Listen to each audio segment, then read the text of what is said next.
se establece que se impondrá de 2 a 6 años de prisión y multa de 1,000 a 2,000 veces el valor diario de la unidad de medida y actualización a quien realice, imparta, aplique, obligue o financie cualquier tipo de tratamiento, terapia, servicio o práctica que obstaculice, restrinja, impida, menoscabe, anule o suprima la orientación sexual, identidad o expresión de género de una persona. En pocas palabras, lo que están diciendo es que haya una penalización a quien trate de ayudar de cualquier forma a aquellos que tienen una percepción o orientación sexual y que alguien quiera tratar a través de terapias, de ayuda psicológica, de enseñanzas, de predicaciones, de cualquier forma, trate de ayudar a que esas personas puedan afirmar su identidad. Que haya un castigo entonces a maestros, a psicólogos, psiquiatras, pastores, ministros de culto, que traten de cualquier forma, ¿verdad? Realice, imparta, aplique, obligue, financie cualquier tipo de terapia para anular, suprimir o cambiar la orientación sexual. Pero mira lo que dice la segunda parte. Se aumentará al doble la sanción cuando las conductas tipificadas se realicen en contra de personas menores de 18 años. Van por nuestros hijos. No quiere que se trabaje con los menores de edad, sino que se deje el espacio abierto para que ellos impongan el tipo de pensamiento o ideología en cuestión de identidad sexual. Y ya sabemos cuál es la identidad sexual que el mundo promueve. Adultos mayores o personas con discapacidad.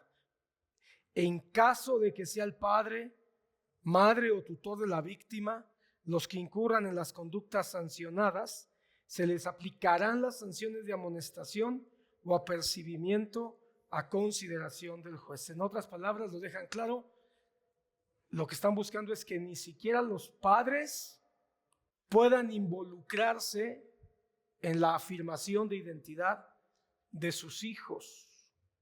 Y esto es muy grave, hermano, porque si en la escuela, en la educación pública, están insistiendo que los niños y las niñas tienen que escoger su sexo, su identidad sexual, y les están diciendo en la educación pública, prueba porque a lo mejor estás confundido y tú no eres hombre, a lo mejor tú eres de género femenino, pero estás atrapado en el cuerpo de un niño.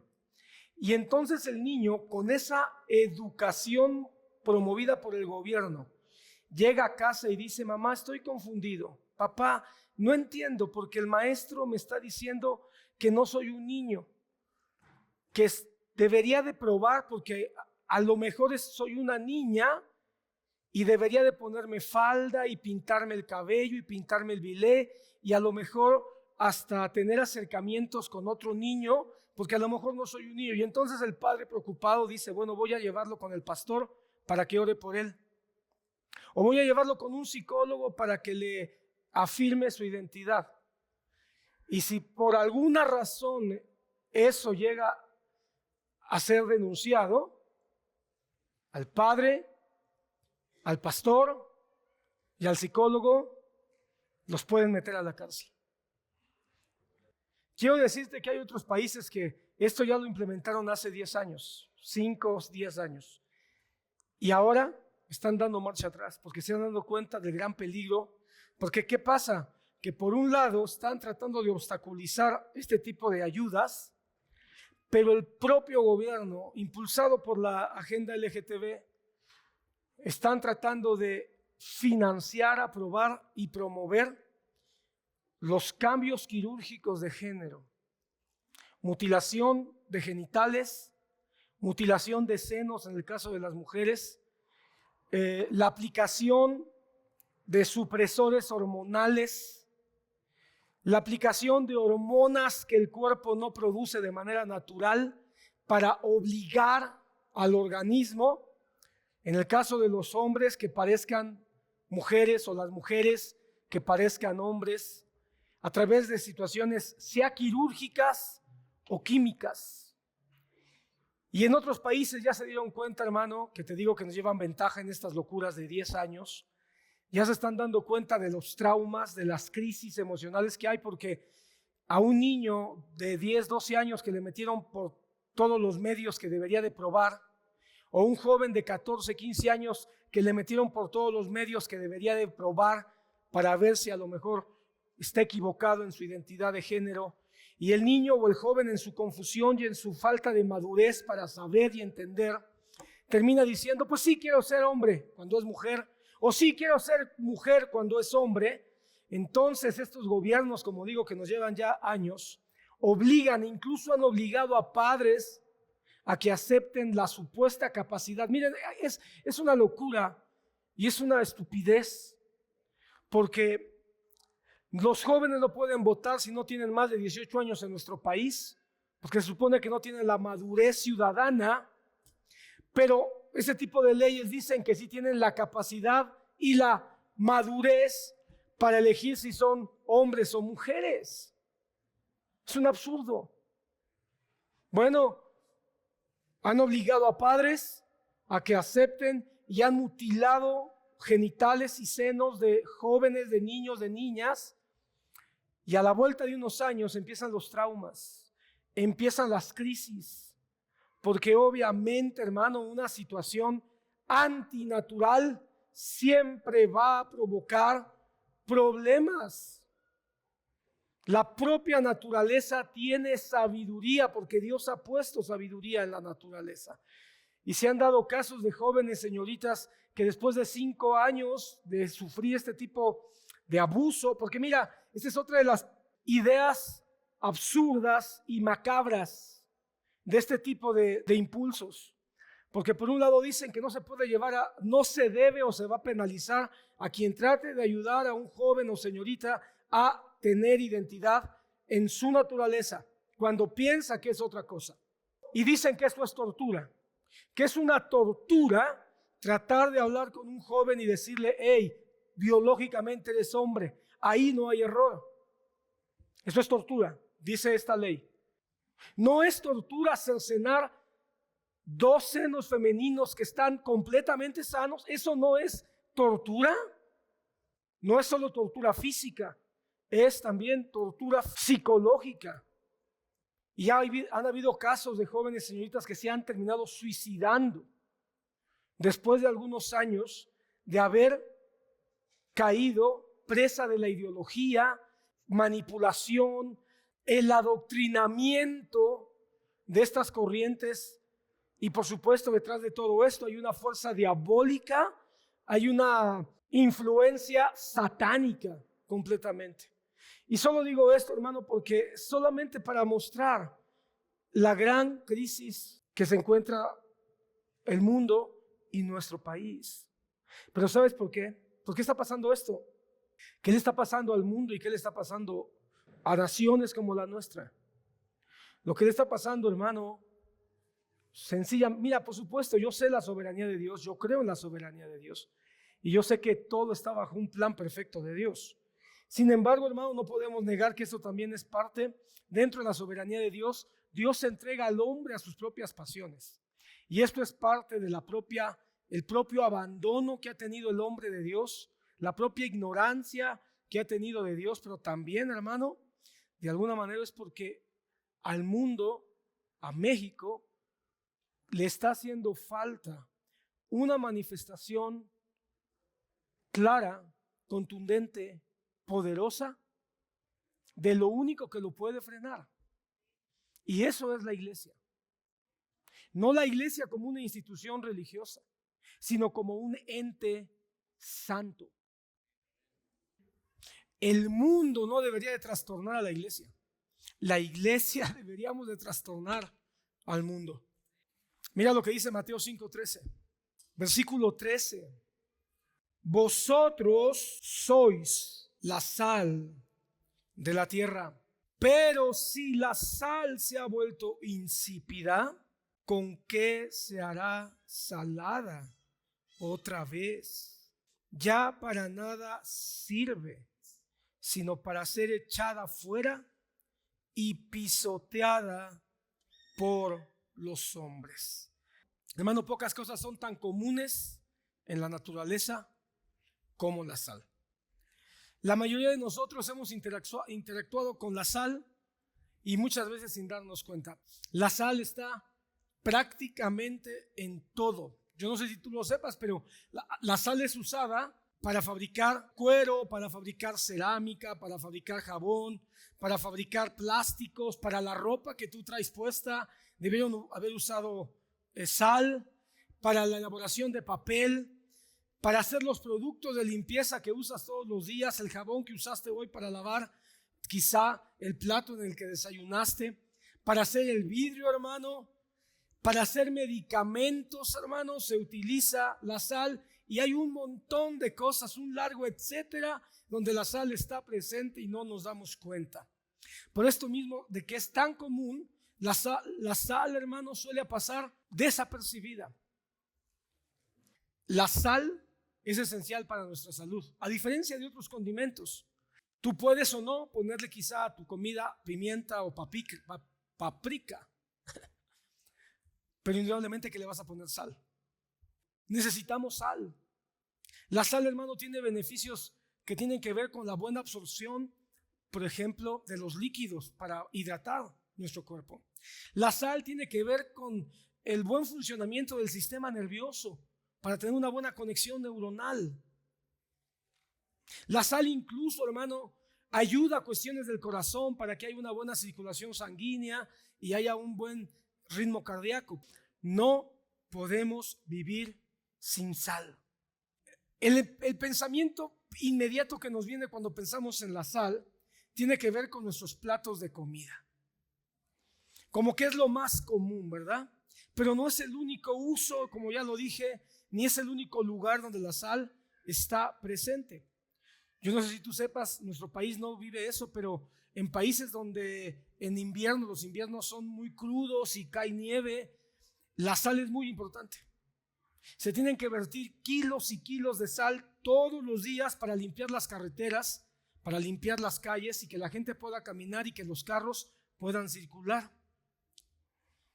Pensamos nosotros en la sal solamente para darle sabor a la comida, pero la sal no nada más sirve para darle sabor a la comida, sino para que los alimentos sean preservados y duren más tiempo. Así que, hermano, la sal está presente prácticamente en todas las cosas que nosotros conocemos, sin mencionar lo que es obvio, nuestro planeta. 70% de nuestro planeta es agua o más. Y de ese porcentaje, hermano, el mayor porcentaje, más del 70% de todo el agua de la tierra es salada. Entonces, hermano, eso ya nos dice algo muy claro. La sal está en todas partes. Entonces Jesús usa uno de estos elementos tan cotidianos para comunicar verdades profundas a su pueblo. Pero en este pasaje utiliza la sal para describir a sus discípulos. Utiliza la sal para describir a sus seguidores, para describir a aquellos que son llamados por Él y ser sus seguidores. Él dice: vosotros, mis discípulos, sois la sal de la tierra. Y este pasaje, hermano, es uno de los más conocidos, seguramente dentro del pueblo cristiano. Pero hay algo extraño en este pasaje hoy en día. Sorprendentemente, hermano, pregúntate tú ahora, ¿qué significa eso? Yo soy la sal de la tierra. ¿Qué significa? Es difícil para muchos poder definirlo. Hermano, una gran cantidad de creyentes en la actualidad no saben cómo poder definir de manera más clara qué significa este pasaje. Como dije al principio, lo más inmediato es relacionarlo con la comida. Seguramente muchos de ustedes pueden interpretar o han escuchado explicaciones diciendo, bueno, se trata de que nosotros somos la sal y como somos la sal, nosotros somos los que les damos sabor a la vida, ¿verdad? Le damos sabor a la vida. O somos lo que evitamos que se pudra. Y aunque esa explicación es correcta, hay algunas cosas importantes que tenemos que entender, hermano, si queremos realmente profundizar en lo que la sal significa en nuestras vidas. Primera cosa que yo quiero que notes, hermano, es que Jesús no está hablando en relación a la comida. No dijo vosotros sois la sal de un plato de lentejas. Él dijo vosotros sois la sal de la tierra. Ya eso, hermano, nos deja ver algo. Hay que salar la tierra. Hay que salar la tierra. Ese es el punto medular del pasaje. Hay que salar, ¿qué cosa? La tierra. Esta expresión, hermano, vosotros sois la sal de la tierra. Hay que salar la tierra. Yo creo que los discípulos o los que estaban escuchando en el tiempo de Jesús, les era mucho más fácil entender lo que quería decir el Señor que nosotros, porque es una expresión obviamente que pasó hace 2000 años y hace 2000 años tenía una connotación cultural propia de la época que quizá ya no es la misma connotación de nuestro tiempo. Porque la sal en aquel tiempo, hermano, algo que era muy común era que se salaba la tierra. ¿Cuándo? Después de destruir a los enemigos. Después de una gran batalla. Y después de que el pueblo vencedor dejaba en los campos de batalla una masacre de cuerpos descompuestos, mutilados por la batalla, lo que hacían era obviamente retirar los cuerpos, meterlos en fosas comunes y los salaban. Y el terreno de la batalla lo salaban. ¿Con qué propósito?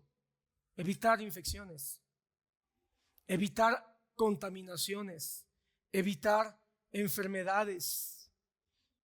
Entonces, hermanos, salar la tierra tiene que ver no solamente con dar buen sabor, tiene que ver con evitar que se disemine la contaminación, la podredumbre, la enfermedad. Y por supuesto, hermano, eso era un juicio, porque cuando las naciones enemigas veían sus campos llenos de sal, significaba que habían sido derrotados, porque el enemigo ya estaba tomando posesión de ese lugar por medio de la sal que estaba llenando los campos para sanar de alguna manera la tierra.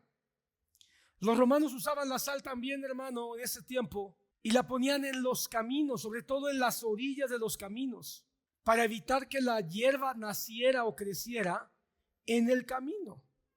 Entonces, una manera de evitar que la hierba volviera a brotar en los caminos y estos permanecieran despejados era salar los caminos. Que la sal de alguna manera quemaba la hierba o evitaba que la hierba mala surgiera. Entonces la sal tenía una connotación también de destruir la mala hierba, evitar que los caminos sean obstaculizados. Hay una parte en los evangelios, hermano, que el Señor Jesucristo usa la sal, pero en un contexto muy diferente y más dramático que el que estamos leyendo. Y ese es Marcos capítulo 9. Quisiera que lo abrieras. Los últimos versículos del capítulo 9, 49 y 50, dice así: porque todos serán salados con fuego. La sal es buena, pero si la sal se vuelve insípida, con qué la sazonaréis. Tened sal en vosotros y estad en paz los unos con los otros. Yo quiero que veas el contexto, solo para que veas de qué está hablando. Mira el versículo 43. Y si tu mano te es ocasión de caer, córtala. Te es mejor entrar en la vida manco que teniendo las dos manos ir al infierno, al fuego inextinguible, donde el gusano de ellos no muere y el fuego no se apaga. 45. Y si tu pie te es ocasión de pecar, córtalo. Te es mejor entrar cojo a la vida que teniendo los dos pies ser echado al infierno. 46. Donde el gusano de ellos no muere y el fuego no se apaga. Y si tu ojo te es ocasión de caer, quítalo, que es mejor entrar sin un solo ojo que teniendo dos ojos ser echado al infierno, donde el gusano de ellos no muere y el fuego no se apaga, porque todos serán salados con fuego. ¿Cuál es la connotación? Juicio, destrucción. Hay una comparación directa, hermano, con el fuego inextinguible.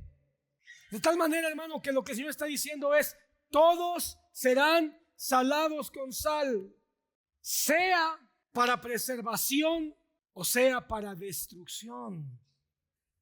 Pues que mira, si cortas tu mano, si cortas tu pie, si cortas un ojo, es decir, atacas el pecado, entonces la sal te va a santificar. La sal va a evitar infección. La sal tiene que frenar para que no mueras. Córtate la mano, hazte un torniquete, ponte fuego y luego ponte sal. Córtate el pie, cauteriza y luego ponte sal. Pero si tú no haces eso, de todos modos vas a ser salado. ¿En dónde? En el infierno. Porque así como el fuego es inextinguible, o como la sal es perpetua, permanente, se encuentra en todo el tiempo, en el día de la condenación de toda la humanidad, el fuego va a ser constante e inextinguible. Así que lo que el Señor está diciendo es: el mundo tiene que elegir.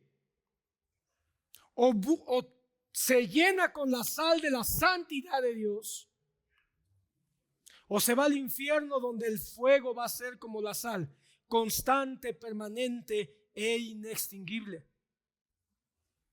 Tanto en el pasaje de Mateo como en este, el Señor Jesucristo hace una expresión, hermano, que es una cuestión más retórica que verdadera o real. Es decir, está usando una imposibilidad, pero es una imposibilidad para dar una enseñanza. Dice: la sal es buena, pero si la sal se vuelve insípida, ¿con qué la sazonaréis? Hermano, técnicamente la sal no puede perder su salinidad o su sabor. Entonces lo que está diciendo el Señor Jesús es: por favor, en la naturaleza es imposible que la sal deje de ser sal. Pero cuando vemos nosotros que lo que debe ser sal en figura es la iglesia, es increíble que la sal espiritual del mundo, que es la iglesia, es así, pierde su salinidad. La iglesia debería buscar ser como la sal en la naturaleza, constante, permanente. Sin embargo, el Señor dice: la sal, si pierde su sabor, ¿para qué sirve? Para nada. Así la iglesia, ¿de qué sirve si no está haciendo sal en la tierra? ¿Para qué sirven los templos, las cruces, si la iglesia no es sal en la tierra? Cuando el Señor dice: si tu pie, si tu mano, si tu ojo te es ocasión de caer, córtalo, lo que está diciendo es: santifícate.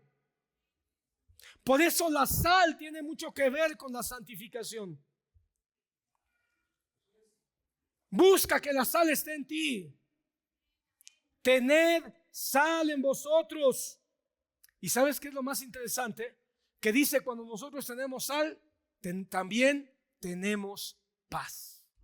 Entonces la sal, la iglesia que es sal en la tierra, es una iglesia que tiene paz, que vive en paz.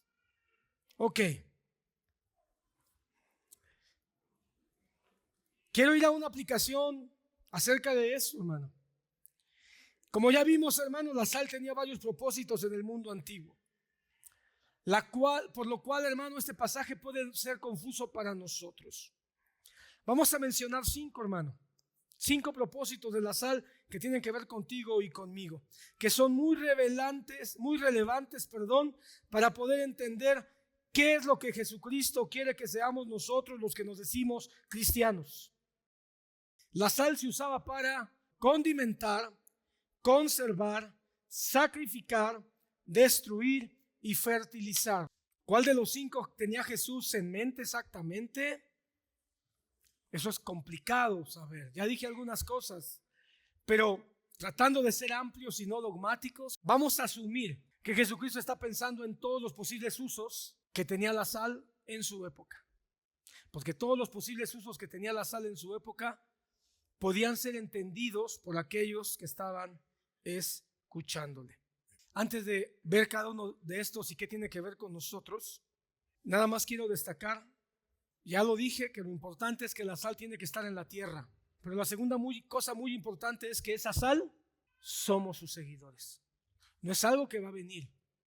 Porque a veces estamos pensando que baje fuego o que baje un milagro, que bajen ángeles. Y Jesús dice, son ustedes.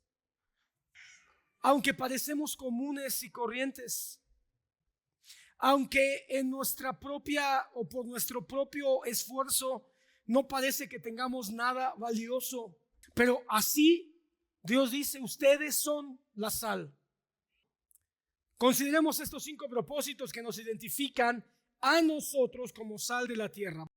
Número 1, condimentar, el más sencillo, el más obvio, el más fácil de entender, porque todos los días le echamos sal a nuestra comida. La sal hace que la comida tenga mejor sabor. Ya sea que la sal potencialice el sabor de algunos sabores que normalmente no son muy saboreables, o los sabores que ya están ahí, que realmente están ahí, se intensifican. Entonces le da sabor a lo que no tiene o intensifica los sabores de los que ya tienen. Por ejemplo, las verduras. ¿Por qué a muchos niños no les gustan las verduras? Porque tienen un sabor que no les es muy grato, pero tienen un sabor.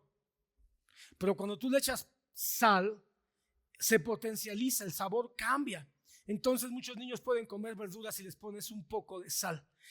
Ahora, por otro lado, hermano, también la sal contrasta algunos sabores. Es decir, hacen que el contraste se produzca algo agradable. El uso de la sal ayuda a que aquellos momentos que son insípidos puedan no serlo tanto. ¿Te has dado cuenta cuando un cristiano está hospitalizado? Todos están en un grito, pero el cristiano que tiene fe profunda en el Señor está en paz. ¿Y sabes qué pasa? Que en algún momento dado los demás empiezan a ver al que está en paz y dicen, ¿por qué tienes así? ¿Por qué tú no te... ¿Qué tienes? ¿No tienes una enfermedad grave? Sí, yo tengo la misma enfermedad que ustedes y entonces tengo a Cristo. La paz, hermano, contrasta aquellos momentos o ambientes o lugares o situaciones y hace que a veces esos contrastes se conviertan en algo que si no fuera porque ahí estaba el cristiano, hubieran sido terribles. Los cristianos entonces, hermano, somos sal para condimentar este mundo. Los cristianos mejoramos el sabor. Los cristianos le agregamos sabor a las cosas de este mundo. Los cristianos, hermano, tenemos la capacidad de mostrar la bendición escondida en algo que parece maldición. El cristiano tiene esa capacidad de decir, oh, eso que parece malo, va a resultar en bueno. Hermano amado, solo los cristianos que tenemos la sal de su presencia, de su santidad, podemos después quizá de la prueba, porque no significa que no vamos a llorar, no significa que no nos vamos a impactar, no significa que no vamos a tener dudas, pero la presencia del Señor real y verdadera en nuestras vidas nos va a permitir ver la bendición escondida detrás de lo que parece una maldición. Contrastar. Somos el contraste.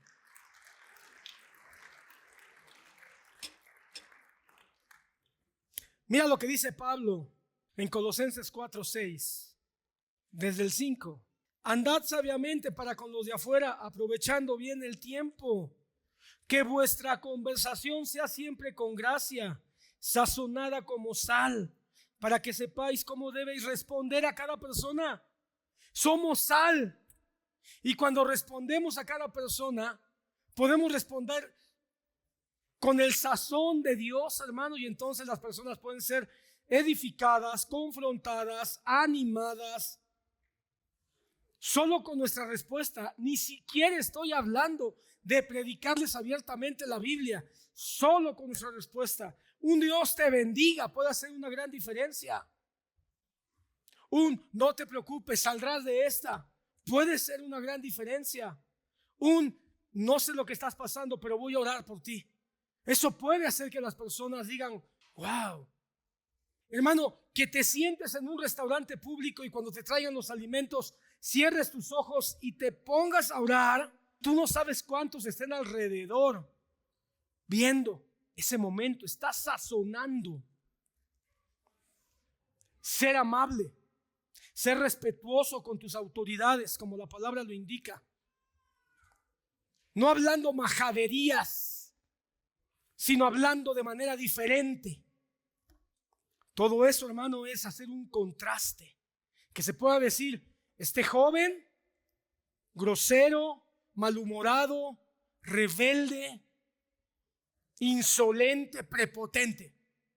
Y este, amable, respetuoso, que no dice groserías cuando está trabajando. Y que el jefe diga, quiero otros 10 de estos. No sabe que es cristiano, pero le está sazonando el lugar. Segundo, conservar. La sal era el equivalente en el Antiguo Testamento, bueno, en la antigüedad, la sal era el equivalente a la refrigeración. Hermano, la refrigeración no tiene más de 120 años.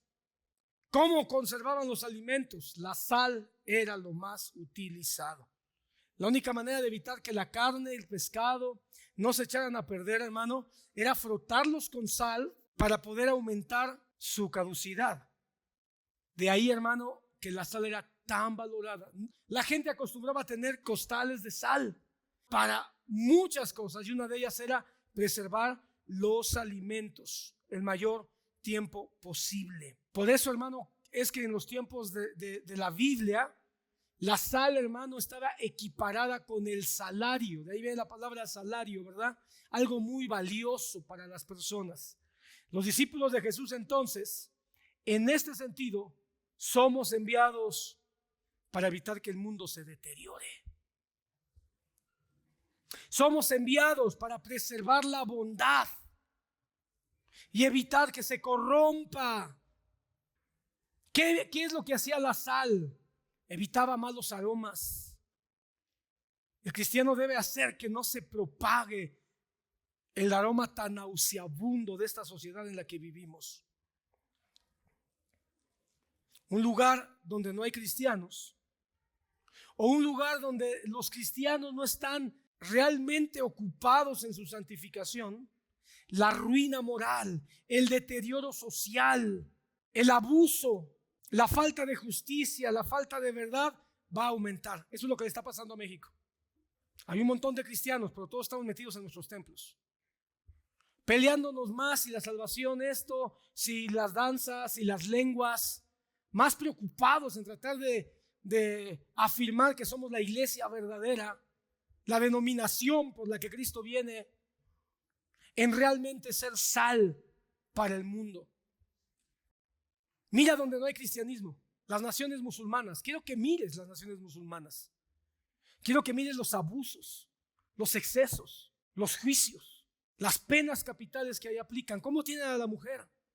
Donde las mujeres tienen que caminar 10 metros atrás del hombre. Donde las mujeres, hermanos, son azotadas solo por alzarle la voz al hombre. Donde las mujeres se tienen que vestir, hermano, no con un velo. Todo el cuerpo es un velo. Países, hermano, donde la pederastia, hermano, es ya desde hace muchos años, siglos quizá, lo común y corriente. Donde no hay cristianismo, o el cristianismo no prospera, la sociedad se muere. Por eso, hermano, yo amo la Reforma, porque fue un despertar del cristianismo a la palabra y a la santidad. Y el cristianismo empezó a florecer. Y hoy me preocupa, hermano, porque la Reforma fue una voz o un mover del Espíritu Santo contra el oscurantismo que había en Europa. Hoy, hermano, yo empiezo a ver que hay oscurantismo también. Tenemos mucha tecnología y mucha ciencia, pero hay un oscurantismo moral, hay un oscurantismo espiritual. ¿Y sabes cómo vivía la iglesia en la Edad Media antes de la Reforma? Metida en sus templos, adorando sus ídolos, enriqueciendo al Papa, preocupados más por hacerse grandes, fuertes y famosos que por predicar verdaderamente a Cristo. Ignorando la palabra, teniendo la Biblia encadenada. Hoy, hermano, hay un ataque al cristianismo y no te das cuenta. Hay un ataque terrible. Lo que están buscando todas estas ideologías es que el cristianismo no tenga influencia. La sal entonces no solo condimenta, preserva y conserva en buen estado las cosas. Para mí la respuesta más sencilla: ¿por qué el estado de las cosas en el mundo? Por culpa del pecado, sí, pero también por culpa de los cristianos, que no estamos siendo lo suficientemente salados en medio de una sociedad en la que nos hemos acomodado demasiado. La santificación ni siquiera es ir a hablar, aunque si podemos hablemos. La santificación es vivir, perdonar, ayudar, ser bondadoso. La santidad tiene que ver con lo que yo recibí de gracia, compartirlo de gracia.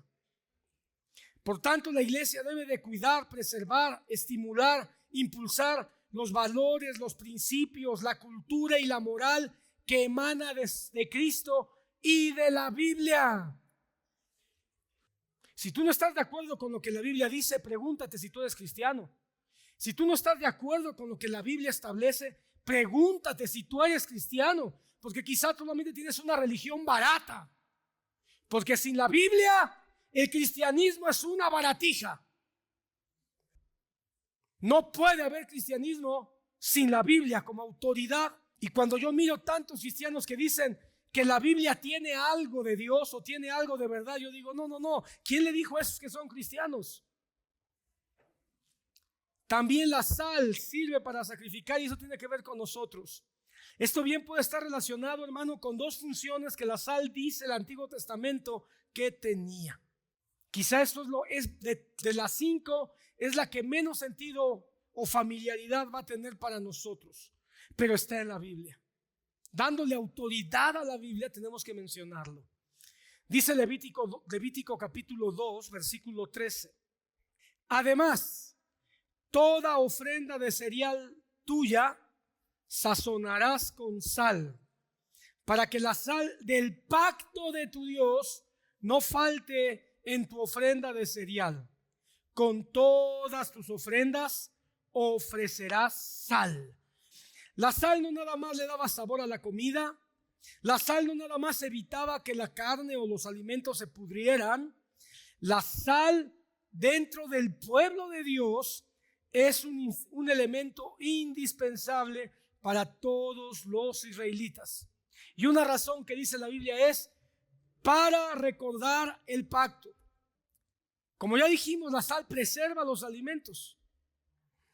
Contrario a la levadura que corrompe los alimentos. Mira, esto es interesante. La levadura corrompe los alimentos. Y alguien dirá, ¿por qué se le echa levadura al pan entonces? Porque la levadura va a corromper, va a producir bacterias que va a dar un efecto de ¿cómo se dice? Para que el pan crezca. Pero la sal va a contrarrestar. Para que el sabor agrio de la levadura no se manifieste. Ok, entonces, hermano, la sal es contraria a la levadura. Tenía que estar en las ofrendas de cereal, que básicamente era masa, era trigo, era centeno, eran cereales. Tenía que estar para que no se corrompiera, para que no se agriara, para que no se fermentara. Y entonces esa ofrenda permaneciera inalterable. Así es el pacto de Dios. El pacto de Dios es un pacto salado. Porque cuando Cristo vino, Él fue el pacto salado. Él es la sal del nuevo pacto. ¿Qué significa esto? Que es un pacto que no se va a corromper. Es un pacto inalterable. Es un pacto que no se puede romper, hermano. Jesucristo fue la ofrenda mecida salada. Él es el pan que vino del cielo, que se llenó de la levadura del pecado, pero que también fue salada. ¿Por qué? Porque se tenía que llenar de la levadura del pecado para presentar todo nuestro pecado delante de Dios, pero tenía que ser salado para que ese pacto fuera eterno, sin cambio. Pero ahora, llevando esto a nosotros, ¿qué nos enseña? Que nosotros debemos de salar nuestras vidas delante de Dios, porque hemos recibido un nuevo pacto, y como herederos del nuevo pacto tenemos que salar nuestra adoración y nuestro servicio. El Señor busca una iglesia que adore siempre, que sirva todo el tiempo. Aunque no sirvas en un ministerio propiamente estructurado en la iglesia, no puedes dejar de servir, porque si tú no le sirves a Dios, le vas a servir a la carne. Si tú no le sirves a Dios, le vas a servir al pecado. Indudablemente vas a terminar sirviendo a algo. Hermano, la adoración. El Señor nos dice que nuestra adoración es una ofrenda. Traed al Señor sacrificio de alabanza, fruto de labios que confiesan su nombre. Y eso no solo los domingos, todos los días adora. Todos los días levanta tu voz, levanta tu corazón y dile: grande eres, bueno eres, maravilloso eres, Señor. Cada vez que pase algo en tu vida, adóralo y hazlo con sal, hazlo permanente, hazlo constante. La sal en las ofrendas es nuestra constancia adorando y sirviendo al Señor. Un pastor y teólogo llamado Peter Leithart escribió lo siguiente: los discípulos son la sal en este sentido también. El mundo es un altar. La humanidad y el mundo deben convertirse en una gran ofrenda única a Dios. Al ofrecernos como un sacrificio personal, obediente y sufriente, nos convertimos en el condimento visible y permanente para dar un sacrificio cósmico que es agradable a Dios. En otras palabras, la única razón por la que el mundo no ha sido destruido es porque estamos nosotros, que somos la sal. Los seguidores hacemos de este mundo un gran altar en el cual nosotros estamos para salarlo, y por lo cual todavía el Señor no manda su juicio final. Y hablando de destrucción, hermanos, es otro propósito de la sal. Quizás es uno de los propósitos que menos nos va a parecer interesante o atractivo, pero esa es una de las funciones de la sal en el Antiguo Testamento o en la Antigüedad. Hermano, de todas las formas que se usa la sal o todas las posibles referencias directas o indirectas, la sal como un instrumento de destrucción, es el que más tenemos en la Biblia. Cuando la esposa de Lot se detiene y vuelve su vista para mirar la destrucción de Sodoma, dice que se terminó convertida en sal. Hermano, busca un documental de Sodoma y Gomorra, un documental de History Channel, donde un grupo de investigadores fueron al lugar donde estuvo Sodoma y Gomorra, hicieron excavaciones y, oh sorpresa, han encontrado una cantidad exorbitante de sal. ¿Qué significa eso, hermano? Que hubo un juicio ahí. La Biblia dice que cayó azufre, pero han descubierto, hermano, grandes cantidades de sal, y ellos dicen que una gran nube de sal, dicen que pudo haber, hay teorías que ellos tienen, pudo haber caído una especie de meteoro que impactó sobre el mar salado, produjo una gran nube de sal, y esa gran nube de sal entró a Sodoma y Gomorra y destruyó, quemó, porque la sal, hermano, también en ciertas composiciones puede quemar, quemó y destruyó toda la ciudad. Bueno, la mujer de Lot fue enjuiciada por medio de la sal. Jesús, hermano, toma la historia de la mujer de Lot, él la usa y dice que en el día de su venida va a ser como en los días de Lot.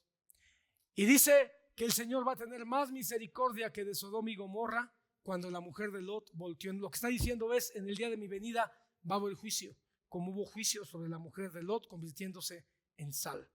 Cuando tú lees el Deuteronomio, hermano, en Deuteronomio 29-23, la palabra nos dice que los israelitas rompieron el pacto de Dios. Y Dios dijo que cuando los israelitas corrompieran el pacto, sus ciudades serían calcinadas con azufre y sal.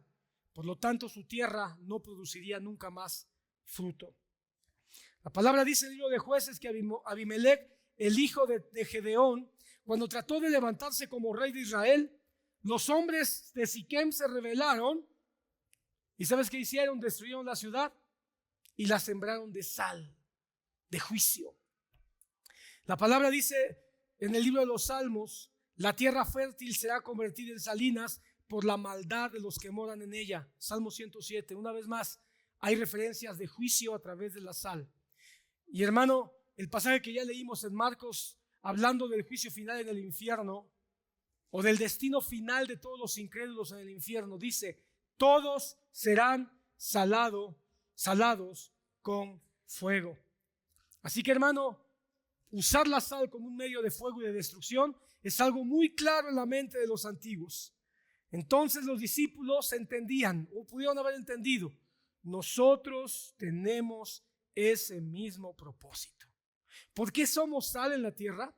Porque cuando Dios esparce a los cristianos salados, santificados por todo el mundo, está juzgando el mal. Por eso no nos soportan, hermano. Cuando el mundo está contento con los cristianos y está feliz, hay un problema. Porque quizás los cristianos están padeciendo al mundo. Pero históricamente, hermano, el mundo no nos quiere. Porque confrontamos el pecado. Porque nos diferenciamos de la maldad del mundo. Porque denunciamos la inmoralidad. ¿Por qué mataron a Juan Bautista? Porque Juan Bautista, con su sola presencia, hermano, confrontaba su inmoralidad sexual, confrontaba su adulterio, confrontaba su pecado en todos los términos, su abuso de poder. Juan Bautista era insoportable por su vida tan diferente. Y Dios te ha dado esa oportunidad de que vivas una vida diferente. Pero hermano, quiero decirte, va a ser para juicio del mundo. La iglesia tiene que volver a ser una iglesia salada. No enjuiciando, porque Dios nos puso como jueces. Pero sí diciendo con nuestra propia forma de vida lo que no está bien. Lo que no está bien. Carlos Vidal, un historiador cristiano, él dijo una frase, hermano, que le he mencionado ya cultos atrás. Creo que a esto se refiere él. La sal no sirve de nada si se queda guardada en su salero. Filipenses 1:28, Pablo dice, de ninguna manera sean amedrentados por vuestros adversarios, lo cual es señal de perdición para ellos, pero salvación para vosotros.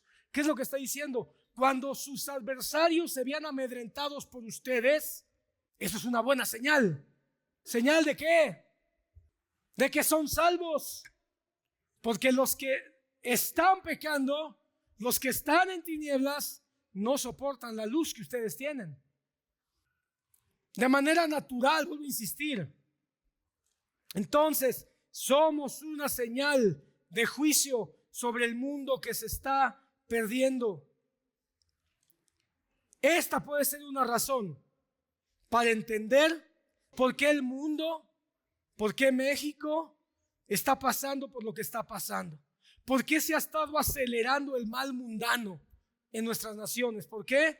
Porque la iglesia no ha logrado, no ha avanzado para vivir de una manera que se muestre que somos una iglesia salada en la santidad de Dios. Hay un llamado de Dios, hermano, a la iglesia a vivir. No te confundas, por favor. No es un llamado a darnos golpes de pecho. No es un llamado a andar con caras largas por la vida. No es un llamado a dejar de hacer aquellas cosas que no tienen absolutamente nada de malo en sí mismas, sino que el ser humano es el que las ha pervertido y las ha convertido en cosas dañinas. A eso es a lo que me refiero. Pero cuando el mundo ve que tú y yo hacemos las cosas de manera equilibrada, no nos dejamos dominar por las pasiones, vivimos de una manera basada en la bondad, en la compasión, en el perdón, en la justicia. Terminemos, hermano, el último punto, la fertilización. Hermano, varias civilizaciones antiguas utilizaron y hasta el día de hoy se sigue usando en algunos lugares la sal como un fertilizante para el suelo. La sal, hermano, básicamente ayuda a retener el agua en los campos y también ayuda a que se ablande la tierra y estos sean más fáciles para arar. Pero además la sal en los campos, hermano, liberan minerales. Yo no sé si tú sepas que hay diferentes clases de sales. Bueno, hay algunas sales que tienen más flor, otras tienen más calcio, otras tienen más sodio. Dependiendo la tierra, dependiendo lo que se va a plantar, hay sales que ayudan a fortalecer la tierra. Por otro lado, la sal también ayuda a eliminar hierbas malas. Protegen entonces los cultivos de ciertas enfermedades. La sal además estimula el crecimiento y el rendimiento de un campo para que dé más fruto. Jesús, hermano, básicamente le habló a una cultura agrícola. En su tiempo, hermano, la mayor parte de las personas tenían mucha cercanía con el campo. Así que debieron haber entendido bastante bien cuando él dijo, vosotros sois la sal de la tierra. ¿Qué significa? Los discípulos de Cristo somos fertilizantes. Somos de alguna manera estimulantes en esta tierra. Aquí el concepto de santificación toma un papel muy importante, porque la santificación bíblica debe de ser natural, no obligada, como el resultado de nuestra comunión, de nuestra oración, como el resultado de nuestra cercanía con el Señor a través de la palabra, a través de la oración, a través de las prácticas de vida devocional que como cristianos tenemos que hacer en nuestra iglesia para que demos fruto. Y cuando como cristianos fructificamos como hijos de Dios, entonces podemos ayudar a que otros también puedan dar fruto. Los cristianos, los discípulos, somos un fertilizante para la iglesia misma y somos un fertilizante para el resto del mundo. Nuestro propósito, hermano, está en llevar mucho fruto. Nuestro destino, hermano, está en producir mucho fruto como hijos de Dios, hermano. Y este fruto va a desafiar a otros.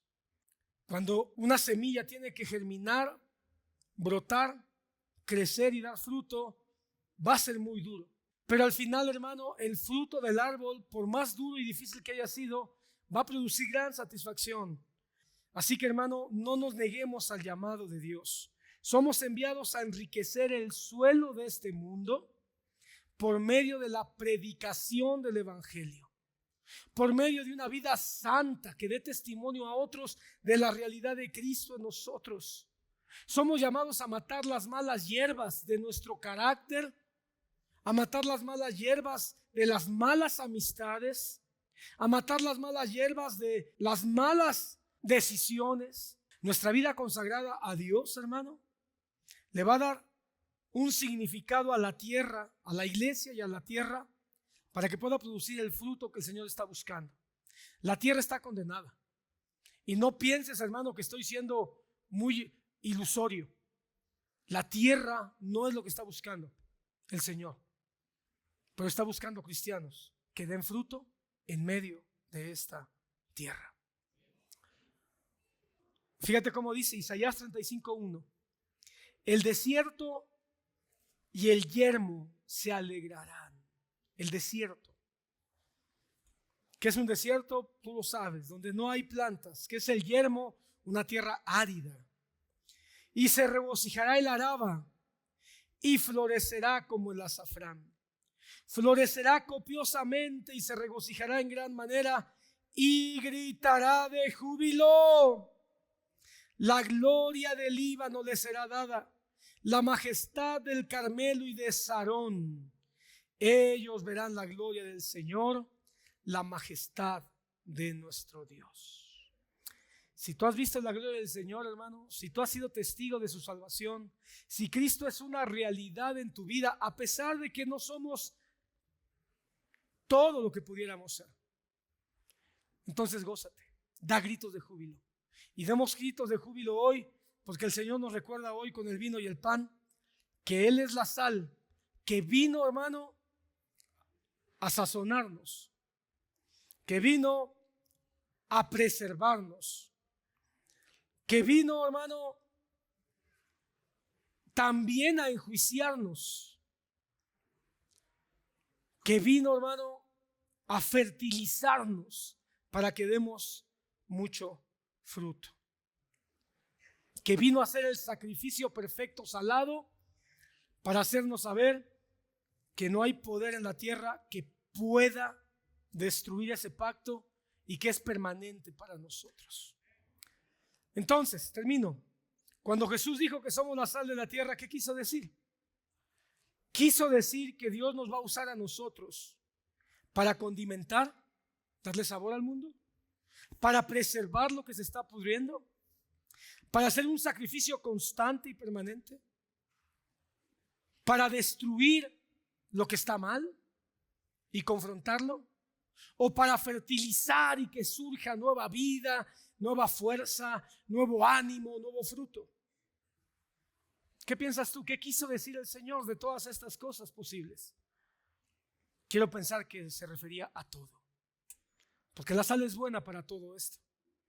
Y si la sal es buena para todo esto, quiero pensar que como cristianos estamos llamados a hacer y hacer todo esto en nuestra vida, en nuestra familia y por supuesto en la tierra.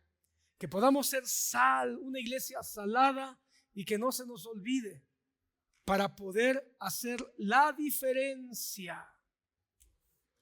Cuando algo tiene sal, hace la diferencia. Ya no quiero ser sal en un salero, quiero salir y ser todo lo que verdaderamente Dios me ha llamado a ser como sal de la tierra.